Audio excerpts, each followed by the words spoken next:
Eu fico interessado em entender como que foi o processo para que existisse essa pressão popular para a abolição acontecer, entendeu? Uhum. Porque, obviamente, que era o certo a se fazer, né? Ninguém discute isso. Mas o como aconteceu, que para mim é interessante. Muita gente fica atribuindo a princesa Isabel lá assinou o não Ou sei a o quê. pressão inglesa e tal, porque queria transformar os escravos em consumidor, que é dírico, né? Mas muita gente fala isso. Mas, na verdade, é o seguinte, imagina... Esse dia eu estava conversando com os meus alunos. Imagina o seguinte, você nasce num país em que a paisagem é aquela. Você vê pessoas que são escravas e pessoas que são livres. Os escravos são parte da paisagem da coisa, então você vê aquilo. Então, a gente fazer um esforço de imaginação, né, de pensar isso, falar, não era... Quer dizer, era o natural aquilo lá. Então as pessoas não passavam muito pela cabeça das pessoas que aquilo era errado, né? Demorou até isso começar a se espalhar, assim, pô, pensando bem, né? Uma pessoa ser dona da outra e tal. Então, é claro, a Bíblia dava muita... não que ela defendesse a escravidão, mas ela também não era contra, assim, não dizia, né, não se dizia frontalmente contra a escravidão. Tem escravo Então, quer na dizer, Bíblia, né? tem escravidão na Bíblia. Tem um livro chamado Filemon, que é uma carta, né, que o Paulo escreve para um tal de Filemon sobre um escravo chamado Onésimo. É uma carta muito interessante que trata da escravidão, né, e que ali, ela, de certo modo, ela não é uma carta abolicionista no sentido pleno do termo, mas o Paulo, por exemplo, recomenda ao Filemon que ele receba o Onésimo, que tinha fugido, né, como um irmão, né, e não mais como um escravo, Entendi. como alguém que... Então, né, é uma de quem passagem... então, de certo modo, ele defende ali que essa relação escravo-senhor acabasse entre os dois, né, apesar do Filemon ainda continuar trabalhando pro Onésimo e tal. Então, tem lá um lance interessante de entender na carta. Mas, enfim, a Bíblia não tem nenhum momento que ela é abolicionista, assim, digamos assim, né? Então, claro que... explicitamente. Então, é claro que dava margem para as pessoas sustentarem a escravidão até usando o texto bíblico. Então, quer dizer, dentro do modelo mental que se tinha e da imaginação moral da época, então não era natural pensar que era errado você ter uma pessoa como sua serva sem ganhar salário. Sim. Então, imagina assim, né? Porque essa coisa do salário é moderna, certo? Então, quer dizer, antes era feudal, que era a mesma coisa, uma relação de servidão igual. Sim. Né? Antes do feudalismo era ainda pior. Então, quer dizer, era aquelas monarquias absolutistas, que todo mundo era súdito, e o cara plantava lá, agricultura de subsistência e tal. Então, quer dizer, o pobre sempre teve uma relação servil com o poder. Né? Então, essa é a verdade. Sempre, desde, né, tempos imemoriais. Então, quer dizer, quando chega ali... Até no Antigo Egito, né? Se for para pensar. Tudo, Assim. se dá para trás, vai embora. Não tem como saber que se um dia existia um mundo em que a relação não existisse esse tipo de relação servil, porque eu falando como um cristão, como alguém que acredita no texto bíblico, isso é fruto da queda do ser humano e tal. Então tem uma discussão teológica por detrás disso. Mas o fato é que quando chega ali no contexto do começo da modernidade, é que essas discussões começam a aparecer. Então, a Revolução Francesa vai ser um grande impulsionador disso, mas não só. Mesmo porque, mesmo dentro do cristianismo, tinha muitos padres e teólogos que eram contra a escravidão. Então, sei lá, William Wilberforce, lá na Inglaterra, né, o John Wesley. Então, tem um monte de teólogos e padres e pastores e tal que vão lutar contra a escravidão, partindo do princípio que, não, todo mundo é igual, né, perante Deus e tal. Então, esse troço é errado. Mas o motor da modernidade vai ser a Revolução Francesa. Pode crer. Então, as pessoas começam a pensar nisso. Falam, pô, peraí, mas é verdade, né? Então, pô, todo mundo é livre, então não é certo que essa pessoa, né, trabalhe e que trabalhe para comer e que não tenha direito de nada, né? E seja uma espécie de prisioneiro desse. Então, aí começa a discussão acontecendo. E aí, como é que isso ganha a consciência das pessoas? Então, que é a pergunta que você fez, né? Então, o movimento abolicionista foi um troço tão genial, e que veio pelas mãos do Rebouças, do José do Patrocínio, que era um jornalista negro genial também da época, do Joaquim Nabuco, que era um intelectual e filho de um político um sujeito já de classe alta, o Visconde de Toné, que era um outro também já aristocrata da época, mas que era um cara muito ligado às artes. O pai dele era um pintor, foi um pintor famoso aqui no Brasil e tal. Uma família francesa que veio para o Brasil. Ferreira de Menezes. Então, quer dizer, juntou lá um pessoal todo, né, mas encabeçado, sobretudo, por Nabuco, Rebouças e Patrocínio. Esses três foram a linha de frente do movimento abolicionista. Então, eles se conheceram, se juntaram e falaram, vamos fazer barulho desse troço. E vamos impulsionar a abolição. A primeira vez que o Rebouças tem que ele se dá conta de que era preciso lutar contra a escravidão, ele faz um registro no diário dele. Na verdade, assim, também não é querendo dizer que quando ele pensou nisso pela primeira vez, mas o primeiro registro que ele faz, e o Rebouças, ele tem diários dele volumosos e Dá tal. pra achar na internet essas paradas? Não dá. O volume do diário de textos reunidos, porque não é o diário, não são os diários todos, né? Uhum. Então tem um volume dos diários dele que se acha em sebo por um preço absurdo. Às vezes aparece assim, né? Que absurdo, isso aí tinha que estar que ter na Wikipedia, sei lá. Exatamente, tinha que ser disponível, mas não tem. O Agricultura Nacional, que é a obra dele sobre a reforma agrária e tal, e o pós-abolição, vai ser republicado agora. Acho que pela edição do Senado. Então, o fato é que esses caras... E o primeiro registro que ele faz no diário dele sobre isso é em 1867. Então, quer dizer, né, 15 Tempão anos atrás. antes. Tempão atrás da abolição, antes da abolição. 20 anos antes, né?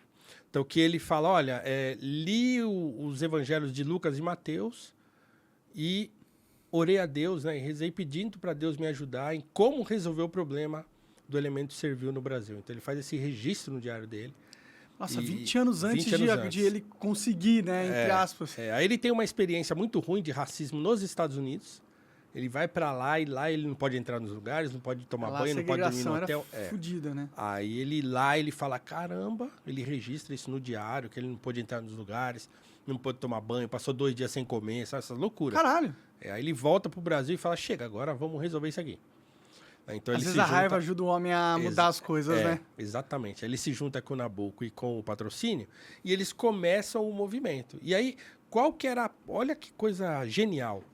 Como eles não tinham apoio da igreja e não tinham tanto apoio político, né? Tinha lá os abolicionistas dentro da política, mas a política era aquele negócio muito disputado e tal, então era difícil. Tinha dentro da política gente que era abolicionista, gente que era contra a abolição, gente que era contra a abolição, mas que achava que a abolição tinha que acontecer gradualmente, que em 20 anos tudo estaria bem e tal. Então tinha um monte de estavam certos, né? Não que estaria bem, mas que demoraria 20 anos. Né? Uma boa parte deles... Não, mas isso aí já é em 1880. Ah, entendi. Já tinha passado os 20 anos. Já. É porque assim... De 67 até 80, quando ele se junta com os caras, ele lutou muito sozinho, porque ele não era um político, mas ele era um intelectual. Então ele ajuda em vários projetos. Mesmo no projeto da Lei do Ventre Livre, ele participa disso e Lei tal. do quê? Desculpa. Do Ventre Livre, né? Ventre Livre. Que era aquele que, a partir dessa data, eu não lembro exatamente quando foi promulgada, mas é aquele, a partir dessa data, todas as crianças que nascerem filhas de pessoas escravizadas não são escravos mais. Pode crer. Então, é um bom passo. Era um bom passo, mas era aquele negócio assim, funcionava, mas não funcionava muito, porque o sujeito nascia dentro da casa do cara, ficava lá, e daqui a pouco já estava trabalhando, então não era uma coisa tal. E também a lei do sexagenário, né, que após os 60 anos a pessoa deixaria de ser escrava, mas também era aquele negócio, muitos morriam cedo, então... Mas enfim... Foram passos importantes até chegar ao movimento e a abolição total. Então, o Rebouças trabalhou nessas coisas todas e tal, nos bastidores. Quando chega 1880, é quando ele se junta com o Patrocínio e o Nabuco, e eles começam, então, o movimento. E aí, nessa época, a política era aquela confusão, eles não tinham muito apoio e também não tinha apoio da igreja. O que eles resolvem fazer? Vamos fazer barulho na sociedade. Eles alugavam teatros e faziam grandes shows. Por exemplo, o Carlos Gomes, que é o grande músico brasileiro, né? O grande maestro e compositor brasileiro, que era mestiço, né? Ele era mulato e tal. E ele também se une a eles. A Chiquinha Gonzaga, que é a grande compositora, que também era mestiça, também se junta a eles. O Castro Alves, o poeta. Então, eles faziam grandes apresentações em teatros musicais né, com a apresentação de música e com a apresentação de declamação de poesia do Castro Alves e tal, discursos inflamados do José do Patrocínio, que era um homem com uma verve, assim, pro discurso muito forte.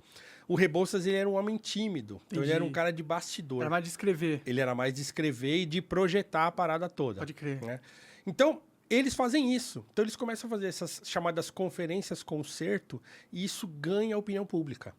Lotava os teatros, ficava gente pra fora e tal. E era muito louco, porque eles faziam aquele barulho de entretenimento. Chegava uma hora, o Patrocínio tomava o microfone e falava: agora nós vamos fazer aqui, né, nós vamos libertar aqui 3 escravizados e tal. E ele pegava, chamava as pessoas escravas no palco, lia as cartas de alforria, entregava para as pessoas. Imagina, cara, o frenesi desse troço, né? E aí o povo tudo... Devia ser um sentimento catártico para quem Exatamente. era escravo na época ainda, muito fodido, né? Muito. E para a própria sociedade começar a ver aquilo. Então ele fazia aqueles discursos contra a escravidão, que aquilo era uma abominação, e aí entregava as cartas de alforria. Teve uma vez que veio uma cantora russa para o Brasil, Nadina Bulisov, se eu não estiver enganado. E ela vem para o Brasil, eles aproveitam a presença dela no Brasil, por quê? Porque o Castro Alves tinha uma ópera que nunca foi encenada ainda, não deu tempo de ser encenada ainda, porque a abolição veio antes, mas chamava O Escravo, um negócio assim, acho que era isso, O Escravo. E ela também ela veio para cá para apresentar Aida, que é uma ópera do Verdi que fala sobre a escravidão no Egito. Então eles aproveitaram que ela vinha para cá para apresentar algumas áreas de Aida e tal, e aí falam com ela, ela aceita participar da conferência-concerto, ela canta e tal, tem uma gravura disso no jornal. Ah, que legal. Né, o patrocínio com ela no palco, entregando as cartas de alforria. Então, assim, foi um movimento popular intenso, né, de 8 anos, de 80 até 88. 8 anos que demorou para convencer a população. Sim. Eles demoraram 8 anos para fazer a abolição acontecer. Né? Sim.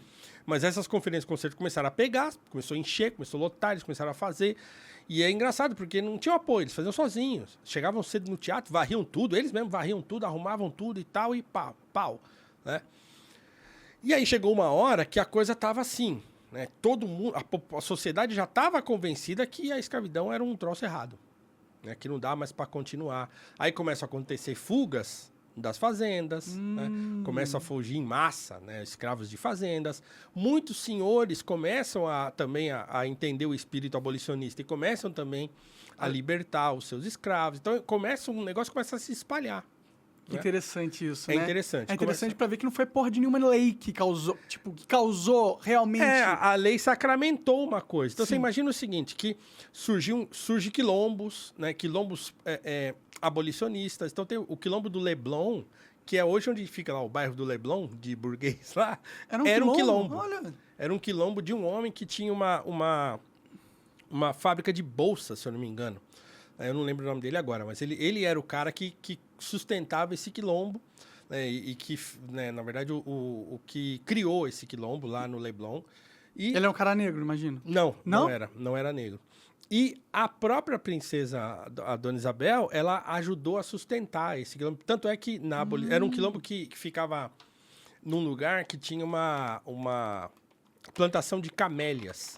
Então, a camélia se torna a flor da abolição, porque esse quilombo do Leblon era um lugar que tinha muitas camélias. Então, Mostra uma camélia aí pra mim, mas continua, desculpa. todo mundo que aparecia na rua com uma camélia na lapela, tal, o pessoal pensava, esse é abolicionista, tal. Então, a camélia acaba se tornando uma identificação do abolicionismo. É um símbolo, né? É um símbolo do abolicionismo. Né? Saquei. E aí, assim, tem aquela discussão a respeito da monarquia, o quanto ela contribuiu ou não para a abolição. O que eu costumo dizer é o seguinte, todo mundo que participou dentro das possibilidades que tinha. Então não dá para dizer, olha lá, uma flor bonita, olha lá a foto. Pra caralho. Aquela imagem ali é a imagem de um culto à Dona Isabel. Essa aí, de um culto à Dona Isabel. Olha lá, uma foto dela lá. E as pessoas colocando camélias num altar, né, em homenagem a ela, lá a fila de gente e tal. Ela morreu velhinha, a Isabel, então. Ela morreu velhinha depois foram expulsos e tal, ela foi pra França, morreu velha. Pode crer. Nunca mais voltou pro Brasil, né, mas ela... Caralho, nunca mais, ela conseguiu fazer uma mudança, tipo, ajudou, né, um pouco. Foi expulsa e nunca mais voltou. A mãe dela ela ficou tão doente que ela morreu logo que chegou em Portugal. Eles saíram daqui e foram para Portugal. Quando chegou em Portugal, a mulher morreu de tristeza e desgosto, não aguentou e morreu. A mãe da Isabela. O Dom Pedro II ficou hospedado num hotelzinho furreca lá em Portugal. Eles não tinham grana pra caralho? Não tinha grana, não. Ele não quis dinheiro, quiseram indenizá-los, ele não quis. Caralho. Ele pegou um montinho de terra, botou dentro de um troço assim, de areia, e falou, eu quero morrer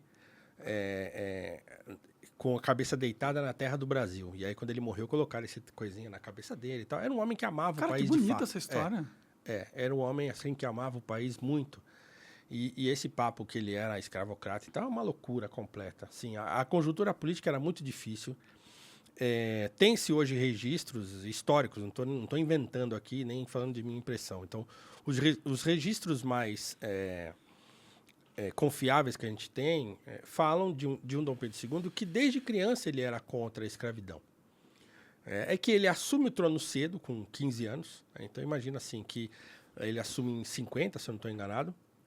E a abolição acontece em 88. Então, quer dizer, ele tinha 15 anos. Quantos anos ele tinha quando a abolição aconteceu? Né? Uns 50 e pouco. Então, ele era jovem, né? Então, a primeira vez que ele se manifesta contra a escravidão publicamente, numa fala do trono, é entre 67 e 68. Então, quer dizer, ele era novinho pra caramba quando ele ia... E com 15 anos, você chega no poder, você não tem o poder de verdade, Exatamente. Né? Então, imagina quanto tempo demorou até as coisas começarem a vir pra mão dele de fato. Sim. Né? Porque tinha regência e tal, até as coisas começarem...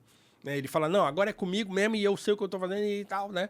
Ficou ainda muito tempo gente ali tutelando ele, tentando controlar o que ele fazia, eu pensava. Mas sabe-se que ele assume o trono e liberta lá os escravos que eram...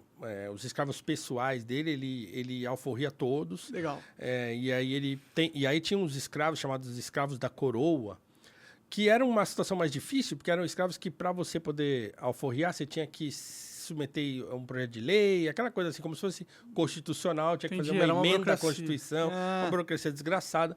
E aí o que ele fazia? Ele pagava salário para esses escravos e os filhos deles estudavam, ele bancava os estudos. Ele, não o Estado, ele bancava. Com o tesouro da monarquia. Com o dinheiro dele próprio. Sim. Né? E, então, assim, mas era muito difícil. E ele também tinha uma personalidade não dada a conflitos. Então, quer dizer, a gente sempre fica dessa. Demorou muito, foi o último país das Américas a acabar com a escravidão. Claro, foi. Poderia ter acontecido antes? Poderia. Ele demorou muito para tomar decisão? Demoraram. Então, a gente pode fazer essa crítica. Sim, mas você mesmo estava contando a história do engenheiro lá, qual que é o nome? Eu sou muito ruim com o nome. Rebouças. Do Rebouças. Sim, o Rebouças era amigo da família imperial. Sim, e ele foi para os Estados Unidos, ele estava acostumado com a rotina do Brasil, e ele foi para lá, e apesar dos Estados Unidos ter abolido mais rápido, o racismo lá era maior, pelo menos pela história que você me contou dele. Era muito pior do que no Brasil. Apesar de ele ter sofrido racismo aqui, ele registra... Ele foi boicotado muitas vezes na sua carreira de engenheiro por isso. Então, tem um registro no diário dele que ele fala, por exemplo, os únicos que me apoiaram na minha carreira de engenheiro foram Dom Pedro II, o imperador, e como é que fala? O Mauá, o Barão de Mauá. Caralho. Que ajudou, foi sócio dele numa empresa e tal, e não sei o que, ajudou ele com grana. E o Dom Pedro II. O Dom Pedro II era amigo pessoal dele. Tanto é que quando a família imperial é expulsa, ele vai junto. O Rebouças foi embora junto com eles. Falou, não, eu não fico aqui. Não fico nem um minuto a mais. Entrou no navio e foi embora com eles. E aí foi para Portugal com eles. E de Portugal ele foi para... se eu não me engano, ele foi para França. E depois foi para Ilha da Madeira. Foi para África. Ele foi para Angola. Ele tentou ajudar lá em Angola. Porque ele falou, agora, já que o Brasil é um país do passado, eu vou tentar... acabar com o regime, os escravistas que existem no continente africano. Pode crer. Ele vai para Angola, cara, é sério, e ele foi para Angola com essa intenção de ajudar a acabar com a escravidão lá, de construir um projeto lá com os governos de lá e tal. Ele foi nessa pira. Ele teve algum sucesso nisso? Não teve muito sucesso, né? Porque, né, lógico. É muito difícil, né? Mas aí ele se desilude muito com tudo e ele vai parar em Funchal, na Ilha da Madeira. Tem um bom vinho, inclusive, lá. O vinho da Ilha da Madeira. É muito bom. Um vinho que parece um licor. Então, ele vai para lá e lá ele morre. Então, ele vive lá alguns anos mais e começa a adoecer. Ele nunca mais volta ao Brasil. As pessoas oferecem emprego para ele aqui, ele não volta. O Estado oferece emprego para ele, público. Ele fala, eu não vou pegar dinheiro desses caras, mas nunca que eu vou aceitar dinheiro desses caras. Dos caras que acabaram com o país. Né? Tem uma carta do Nabucco para ele, que o Nabucco falou assim, se você visse o que fizeram com o Brasil, porque o Nabucco ficou, e aí o Nabucco foi para os Estados Unidos, e aí de vez em quando ia para o Brasil e tal. Então ele ainda teve algum contato, o Rebouças foi embora e não teve mais, mas ele manteve correspondência com muitas pessoas. O que fizeram com o Brasil? A República acabou com o Brasil, né? Como? Como acabou exatamente? Por exemplo, então, quer dizer, a primeira coisa que eles fizeram foi soterrar o projeto abolicionista. Então, quer dizer, a abolição aconteceu e tudo aquilo que existia para ser feito depois da abolição foi soterrar, esqueceram aquilo. Entendi. Fora isso, eles começaram a implementar projetos eugenistas no Brasil. Então, quer dizer, a eugenia estava chegando, aquela ideia de eugenia e tal, né, de branqueamento da população e tal. Tudo isso começa na República, não começa na monarquia. Na monarquia. Começa na República. Então, o racismo que a gente conhece hoje no Brasil, ele é fruto da República. Ele não é fruto da escravidão. Você acaba de assistir um corte do Monarch Talks. Agradeço demais, mas se você quiser ver o vídeo na íntegra e acompanhar ao vivo todas as transmissões, você tem que ir lá no rumble.com/monarch para não perder nada. Segue a gente lá.